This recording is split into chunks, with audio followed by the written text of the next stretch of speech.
So, NU at saka UE, no? Maganda naman ang nilalaro ng NU, pero dun mo makikita yung napakinggan ko kasi yung post-game interview ni Coach Jeff Napa ng NU. Sinabi niya na yung second unit niya is parang hindi na may maintain kung ano yung ginawa nung kanyang first unit. Kaya siguro ganun kaganda yung second half ng NU. Okay, lamang na ng 6 yung NU. Pero Coach Jeff Napa is hindi satisfied dun. So ang tendency nun, nag-respond yung mga players niya at mas lalong gumanda yung laro ng NU sa second half. Kasi 31 points sa halftime, then natapos yung laro 68 points. So, umiscore ka ng 30 plus points sa second half, which is okay na. Pero kasi kailangan din mag-deliver yung pinapakita lang ng game na to na coaches expects your best performance kahit na ikaw belong sa second group.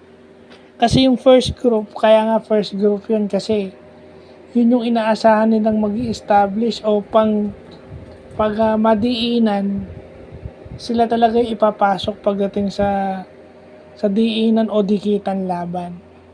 Pero ini-expect ng coach mo na maganda yung laro mo para bigyan ng pahinga yung starter, at saka at the same time ini-expect nila kasi na kaya ka nga ni-line up kasi pag ginamit ka, ini-expect nilang magpapakita ka ng maganda sa game. So yun yung pinapakita ng NU sa game na to against UA. Maganda yung start ng UA pero bumigay lang sa dulo dahil maganda rin ang dinedepensa nitong NU itong game na to. So yun lang kasi lagi tayo nakatingin sa kaya tayo lang nakatingin sa first 5 Kaya nga sa NBA, di ba may 6 man of the year. At si Jordan Clarkson niya is 6 man of the year. So, ibig sabihin, kahit saan siya ilagay, kaya nga nila up dyan ine-expect nila na may ibibigay kang maganda. Kahit sabihin mong sa defense, may ibibigay ka rin na maganda. Mas lalo na sa offense. Di mo si Clarkson, di ba? 6 man of the year kasi siya yung pinaka nagpo-produce off the bench.